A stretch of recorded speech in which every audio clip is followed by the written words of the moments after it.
फरायसा आफादा भारत सरकारनो लिरनानै होदों जे बिटिसि सुक्तिया बिएलटि जों जे सुक्ति खालामगोन बेवहाय जोंहाबो मदद दं नाथाय जोंनि मूल दाबिया जिहेतु आलादा रायजो बड'लेण्ड जों बिनि साक्षरखारि जानाय नङा नाथाय जोंहाबो मदद दङ बै समाव बाङालि संगठन मारवाड़ी संगठन बिहारी संगठन नेपाली संगठन राजबंशी संगठन गासैबो अन्य जातिनि संगठनफ्रा जोंहाबो मदद दं होननानै जे लिरनानै होदों भारत सरकारनो बिनि थाखाय जे सुक्तिया जादों बे गुबुन गुबुन हारिनि आफादफोरनिफ्राय मदद लानायखौ एबसुआसो मावनानै होदों गासैबो आफादखौ एबसुआ लानानै थांदों भारत सरकारनि खाथियाव बिएलटिआ लानानै थाङाखैमोन दा हाग्रामाया बुंथिंबायो एबसुआ जेबो अबदान गैयालायनो बे थगायगासिनो दं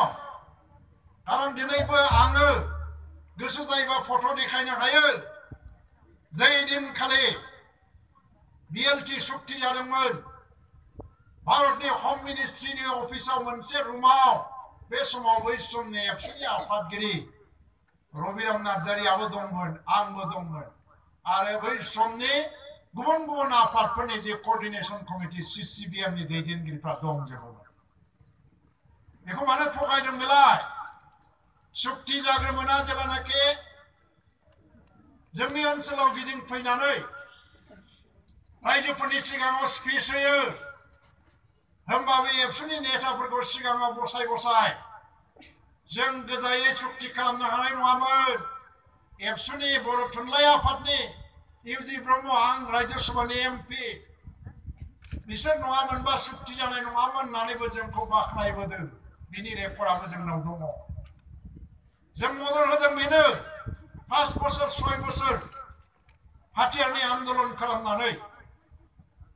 बिसोर आरो आन्दोलन खालामनो हालिया भारत सरकारजों नांनो हालिया जोंनो सुक्ति नांसिगौ होननानै जेला आल'सनायाव फैयो दे होमबा जोंनो मदद होदों दिनै एनडिएफबिआ सिजफायार खालामनानै फैदों बे एखे प्रिन्सिपलजोंनो एखे नीतिजोंनो दुलाराय बर' फरायसा आफादा आगोलाव बुथारलायदोंमोन गावथारलायदोंमोनब्लाबो दिनै जिहेतु मोनसे एबसुआ मदद होनांगौनि मोनसे सम फैबायबा जों मदद होनांगौ होननानै थांखि लानानैनो दिनैहाय एनडिएफबिनि शान्ति आल'सनाखौ जाफुंहोनो थाखाय मदद होगासिनो दङ खारन एबसुआ माहारिनि बिबानखौसो रुजुनदों आफादल' खालामाखै जाथियाव जेब्लानो एबसुनि मदद नांगौ जायो एबसुआ मदद होनो ओंखारबोयो बेखौ जों नाया मालाबा जों शत्रुमोन मालाबा जों बुथारलायदोंमोन मालाबा जों नांलायदोंमोन जातिनि सात्र जि बिबानखौ रुजुननांगौ एबसुआ रुजुनबोगासिनो दं आरो बेखौ जायफ्रा नङा होननानै बुंगोन बेयो जातिखौ थगायनाय जागोन बेयो खुगाजों नङा होननो हागौ किन्तु बै समनि जारिमिन पेपार लेखा मेगाजिन बेवहाय बै समावनो लिरनानै दोनबोनाय जादों सोर मा हाबा मावामोन जारिमिना बेखौ थगायनाय नङा मालाबा जारिमिनाव जेब्लायबो बे गोरोन्थि जागोन आङो बुंनो नागिरनाया बिसोर जिहेतु बड'लेण्ड आन्दोलननि थाखायनो बिएसि जादों बड'लेण्ड आन्दोलननि थाखायनो बिटिसि जादोंब्ला दिनैनि दिनखौ एबसुआल' नङा दिनैनि दिनखौ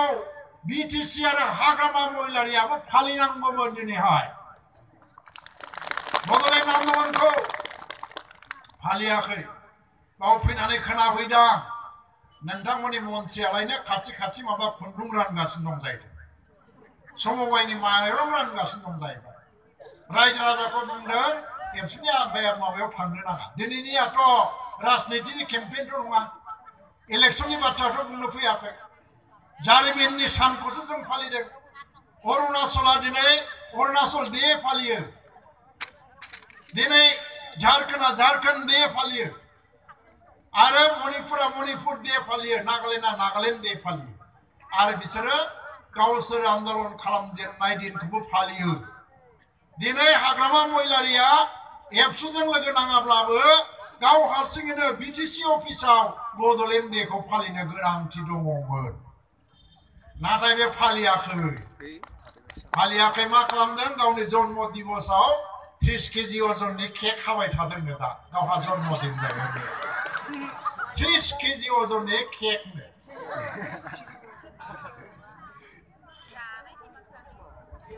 देरगावआव फालिदों मा खालामनाय जादों बेलाय जारिमिनखौ अपमान खालामनाय जायाखै नामा दा ओंखायनो दाबो सम दं बिथांमोना बे दिनखौ लानानै खमसे खम गिदिर प्रग्राम खालामाबाबो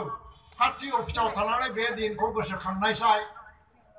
पनिन सुमफ्रामारिमोनखौ गोसोखांनायसाय सुजित नार्जारिमोनखौ गोसोखांनायसाय आरो गावसोरनि गेजेरनिफ्रायनो सोरबा अन्थाइगोरा बसुमतारिमोन थैलांबाय बालिराम बर' थैलांबाय सोमला थैलांबाय बिसोर मानो थैखो दिनैनि दिनाव बिथांमोननि मुङाव बिबार बारसे बावनोफ्रा अबसर दङ नामा गैया नाथाय दुलाराय बर' फरायसा आफादा मोनजायाखै मोनलोङाखै थेवबो दिनै बावगासिनो दं जातिनि दायित्व खालामगासिनो दं एमए पास जानानै 25-26 बोसोरनिया गथ'फ्रा साख्रि नागिरनांगौ नाथाय जातिनि आफमानाव दिनै साख्रि नागिरालासिनो बिसोरो आन्दलनाव ओंखारनानै मा खालामो साख्रि लानाय बैसोआ बारग'लाङो 35-40 बोसोर जाबासो बिसोरो एबसुनि बिबाननिफ्राय बा आन्दलननि बिबाननिफ्राय एंगारो बे समहालागै बिसोर साख्रि लानायनि बैसो गैलिया फार्स्टिं न'आवबो न' बानायनो हायाखै बिमा बिफायाबो गरिब माजों थांनानै थागोन आन्दलनकारि मानसिफ्रा दिनै 110 जन मानसिया धनी जादोंब्लाबो 90 जन मानसिया जेबो मोनजायाखै दाबो आन्दलनकारि मानसिफ्रा गुबुननि आन्दलनकारिखौ बाद दोन बिएलटिनि नामाव हाथियार हमनानै जायफ्रा पुलिस मिलिटारिनि गुलिजों जुद्ध नांदोंमोन जुजिनानैबाबो थैलांदों बे बिएलटि केडारफ्रानो दिनैहाय गावसिनिनो सरकार जानानै थासान्दियावबो 5 बोसोर बिसोरनि थाखाय बुलायनानै बिसोरखौ क्षमतायाव लाबोनायनि उनाव दिनै सानथ्र'हायै बिएलटि केडारा ट्राकआव लेबार मावनानै जागासिनो दं 2 नम्बरनि दंफां बोनानै जागासिनो दं बिसोरनि फारसे दायित्व दंना गैया गावसिनि केडारखौनो नायनायनि दायित्वखौ बिसोर पालन खालामनो हायाखै जेराव आरो गुबुनखौ मा बुंदों दासान्दि हाग्रामाया दाना लेखा फरायग्रा जाबायनो आगोलथ' फरायामोन दाबो फराया जागोन सोरबा फरायनानै खिथादों आंलायनो माबा लेखा लिरदों आरो बेवहायलायनो आलादा रायजो जानांगौबा मा नांगौ बेखौ आं बुंदों जाहैबाय लेखाथ' आं लिरदों रायजो सभानि एमपि जानानै थानाय समाव नेताफ्रा दैदेनगिरिफ्रा आन्दलननि गेजेराव बहुत धरननि अनुभव फैयो महात्मा गान्धीयाबो गाव भारत स्वाधीनतानि आन्दलनखौ दैदेननाय समाव भारतआ स्वाधीन जानायनि आगोल बहुत आर्टिकेल लिरदोंमोन जोंना आन्दलना बबाव माने माबा खालामखो भुल खालामखो माया भुल जानो थांगासिनो दं भारतआ स्वाधीन जानांगौब्ला मा जानांगौ आरो बिनिफ्राय माया भुल जालांगासिनो दं बे बाथ्राखौ महात्मा गान्धीया स्वाधीनतानि आन्दलन जाफुबाय थानायावबो पेपाराव लिरोमोन आङो बड'लेण्ड नाङा बड'लेण्ड जाया होननानै खुनु लेखायाव लिराखै जेला बिटिसि जायो आं बे बिटिसिखौसो थांखिनानै बुंदों जे जोंनाव इन्डास्ट्रि नांगौ तेलेंगानायाव इन्डास्ट्रि दङ खयला दङ जोंनो एसे बुरजा एमएलए नांगौ एमपिबो नांगौ 2-3 थाखा फैसा जोंहाबो धनी जानांगौ आरो आगोलाव जों बेफोरखौ खालामनो हायैनि थाखायनो रायजो मोननायाव जोङो एसेबां मानसि थैलांबायबाबो एसे गोबाव जाबाय दा जिहेतु बिटिसि जाबायबा इन्डास्ट्रि लाबोनाय एमएलएफोरखौ बांहोनाय एमपि बांहोनाय आरो बिनिफ्राय शिक्षा दिक्षायाव आवगायनायनि खामानिखौ बिटिसिआ मावनांसिगौ होननानैसो आं लिरदों दायित्वआ बिसिनिसोमोन दा बेफोरखौथ' गावसोर मावनो हायाखिसै दाबो सारा आसामाव शिक्षानि मानदण्डआ बिटिसिआ मानो उनाव दं बाबा रामदेबनो हा होदोंनो बेवहाय कय बिगा बे इन्डास्ट्रि नङा बेजों रायजो राजाया जेबो लाब जाया जोंनाव खयला गैया हाग्रा ओनसोलनि दिनै मा जादों फालाय हाग्रानि सम्पदखौ लांगासिनो दङ अन्थाइ बाला लांगासिनो दं गुवाहाटियाव बिल्डिं बानायगासिनो दं बिनि रयेल्टिखौ जों मोना सोर लाङो 2 नाम्बारिफ्रा जायो बेफोरखौ मानो हमथानो हायाखै बिनि दायित्वखौ बिटिसिआ लानांगौ होननानैसो आं बे लेखायाव लिरदों दा गावस्राथ' हायाखिसै आंखौ दाय हमबाय आं लायनो एबसुनि गुरु बे एबसुनि गुरु खावग्रा ब्रह्मआ होनलायलायो आंखौ आंथ' गोदो दाहोनासोमोन नै दा सांबादिकाबो सोंदों आंखौ आं दाहोनामोन गोदो आन्दलननि मोनसे जातिनि आन्दलनाव दाहोना जानानै खामानि मावनांगौआबो बिराद गिदिर बाथ्रा बिनि उनाव आङो खेरानि जादों टाइप बुग्रा पियनबो जादों स्टिग्रामग्रा उपेन ब्रह्मजों आङो थफ्ला लायोमोन सानसुमाजों आं टाइप बुफैदों स्टिक रानदों आरो बिनिफ्राय बिएलटि आन्दलनाव जेला बिटिसि सुक्ति जायो बे हाग्रामायानो बुंनानै लालायबाय मा माने बियो जोंनि गुरु गावसिनिबो गुरु मोनलायनो आं दा गावनि गुरु नंला जाहैबाय एबसुनिसो गुरु आं दा बुंदों मा एबसुआ रावबो गुरु गैया मानसिफ्रा बे एबसु होननाय आफादनि सिङाव थाफानानै जातिनि महान उद्देश्यफोरखौ हासिल खालामनो साफा साफा सार्भेन्ट हिसाबैसो जों मावो जों राजा महाराजा गुरुखौ फोथाया जों बयबो जातिनि सेबक प्रमद बर'खौ दिनैहाय मा बुंदों एनडिएफबिनि फैसा खांग्रा होनना बुंदों मालाबा फैसा खाङोमोन एनडिएफबिनि बेखौथ' एनडिएफबिनि दैदेनगिरिफ्रासो बुंनो रोंसिगोन फैसाखौ बेसेबां खांना हरमारदों प्रमद बर'आ जुदि नोङो बिटिसिआव राजा जानानै आंनो लाबोगोन बड'लेण्डखौ नोंसोर जेबो खालामनाङा होननानै खोथा होनो हायोबा जोंहा आन्दलन खालामनांगौ गैयामोन नाथाय नोंथ' खोथा होनो हायाखै